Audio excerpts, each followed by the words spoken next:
This is a public hearing conducted by the Assembly Committee on Environmental Conservation and the Committee on Health, as well as the, it's a review of the budget and other funding actions in the 2017-18 budget dealing with water quality. Since the Please. Sister Karen Burke, Coordinator of Land Initiatives for the Sisters of St. Joseph's in Brentwood, and Patricia Wood, the Executive Director of Grassroots Environmental Education.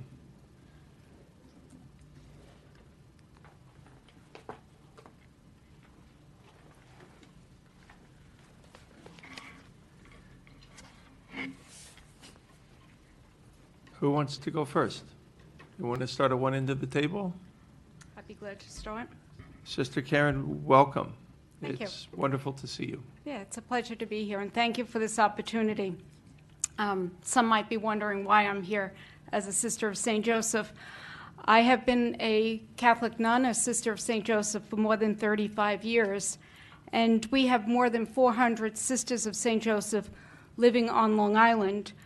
But we also have a median age of over 80 years old for our sisters.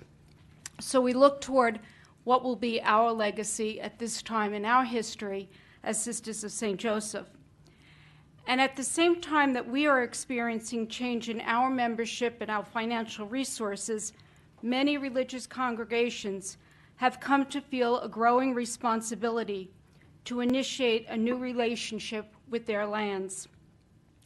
As one of these congregations, the Sisters of St. Joseph affirmed a land ethics statement on March of 2015, and I have that statement included with my comments. In response to that statement, members of the congregation have formed new partnerships on Long Island, gathered information about our bioregion, implemented new initiatives, and continued ecological projects that were already in place. So the purpose of my comments today is to highlight the need for this assembly and many other organizations to enable faith-based and not-for-profit organizations to provide compassionate care for earth and water by receiving New York State funds on the same basis as all other groups, especially in the areas of land protection and water quality. One of our statements in our land ethics statement, we refer to our responsibility to balance our communal needs and the needs of Earth now and into the future. Congregations of religious hold large parcels of land that they have traditionally used in their mission of service and have a long tradition of ministering wherever they are needed. For example, the Mother House of the Sisters of St. Joseph includes 212 acres of land in a highly developed area of Brentwood, Long Island.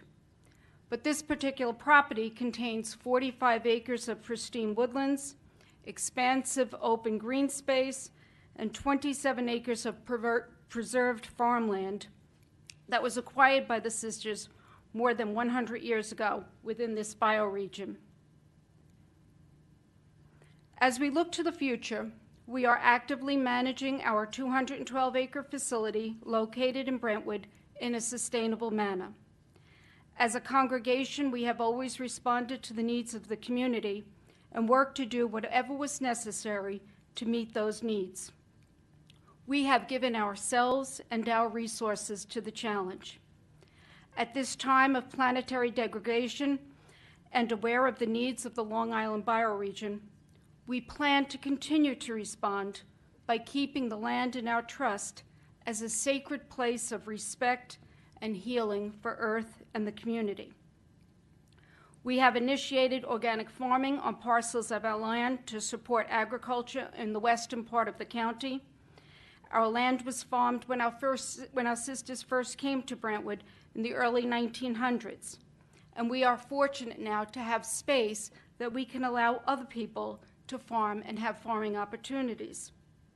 We have also contracted to install a 4-acre ground-mounted solar array in an area of our property that will provide over 60% of our current usage.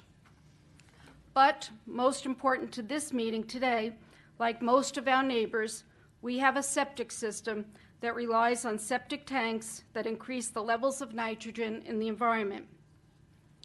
In our land ethics statement, we have committed ourselves to advocate for ethical principles in the treatment of our bioregion and to collaborate with individuals and groups who are committed to these principles. As we have said over and over again today, many of Suffolk County's waters are impaired as a result of the high levels of nitrogen emanating from the residential septic systems and cesspools. The Sisters of St. Joseph are attempting to improve the sewage disposal system at our facility in a cost-efficient, sustainable manner while reducing the nitrogen threat to groundwater. So the Sisters of St. Joseph initiated a $45,000 feasibility study of alternative sewage treatment options for our Brentwood campus. 1/3 of the study was paid for by private funding from the Long Island Community Foundation, and the congregation paid the remaining 2/3. The study evaluated replacing the existing on-site wastewater treatment system with innovative alternative wastewater treatment systems. Based on the findings, the congregation desires to go forward with 2 wastewater treatment systems, one innovative alternative treatment system for our Maria Regina skilled nursing facility on the campus, very much toward what Adrian Esposito was just talking about regarding pharmaceuticals, and also a constructed wetland treatment system for the remainder of the campus. But cost information shows that the capital for designing, permitting, purchasing, and installing 2 IA systems will be approximately $4 million. And this is just for one 212-acre parcel. We have more than 2,000 people on our property each day. We service people from various communities, including the MDQ Muslim Academy, the BOCES program, the school district programs. But again, we are just one example. Many religious congregations believe that they are called to live in a sustainable manner, meeting the needs of the present without compromising the ability of future generations to meet their needs. Living sustainably involves changing the way we think about life on this beautiful planet. It calls for us as a human species to move from being a disruptive force on this earth to a benign presence. We use resources wisely so that we don't use them up. We think beyond today and immediate gratification and change how we live so that future generations will have adequate resources. It is a mandate that requires transformation. So again, I highlight the purpose of my comment in talking about my religious congregation and many other congregations to the need that we would be able to receive New York State funds on the same basis as all other groups. Thank you for this time and the opportunity to speak. Thank you. I just would like to make an observation or two. Sister Karen, I was completely blown away by those visits to your facility. I have been to a lot of places through the years to look at so-called model programs. Many of them were very nice programs, but not very different from one another. The program that you have helped guide the Sisters of St. Joseph to do should be a national model. Thank you. And I just want to share with all who are able to hear this today a couple of the things that I took away from my visit. One is that you had 40 acres of lawn that you have converted to growing organic food that is made available to a food desert in the poorest community in western Suffolk County. That's just extraordinary. Another thing you have done is inventory the woodland on your property. Because the property is fenced, there are no deer on the property, and the shrub and herb layer of your forest is completely pristine and intact. It is a botanical rarity, to say the least, and for its size, it is unique. It is the largest privately held vestige of one of the major terrestrial ecosystems of Long Island that still remains. And you are caring for it so lovingly that I just wanted to make comment and Thank you. congratulate you. Thank you. It is a part of our pine barrens, known as the Edgewood Oak Brush Plains, which is a shrub savanna.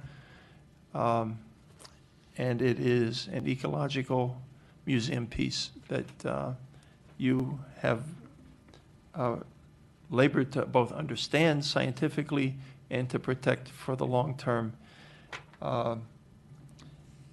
Your solar initiative, your community outreach to the schools, I've already mentioned the food distribution and growing initiative is just really remarkable. I have one question. Is your religious status a barrier to receiving state funding? I don't see it as a barrier because I think I can look back to, I'm going to go to one of my comments here, where religious organizations can receive federal funds, and they've already been prohibited from federal state funding from using it directly for religious activities. We cannot discriminate on the basis of religion whenever we provide the services. So I think looking at that, it should not be a barrier. I know there have been times in some of the grants and some of the funding that's available that it has not been open to religious organizations. So that's why I come before this body to be sure that as we look forward to other grants and opportunities, knowing that religious organizations hold some of the largest parcels on Long Island, we don't want to be left out of the equation at this point. And also knowing that we are really part of an interfaith community at this point, and the people that come onto our property every day and the people we service are not just people of the Catholic religion, but certainly of all of the community and all of the people in Long Island.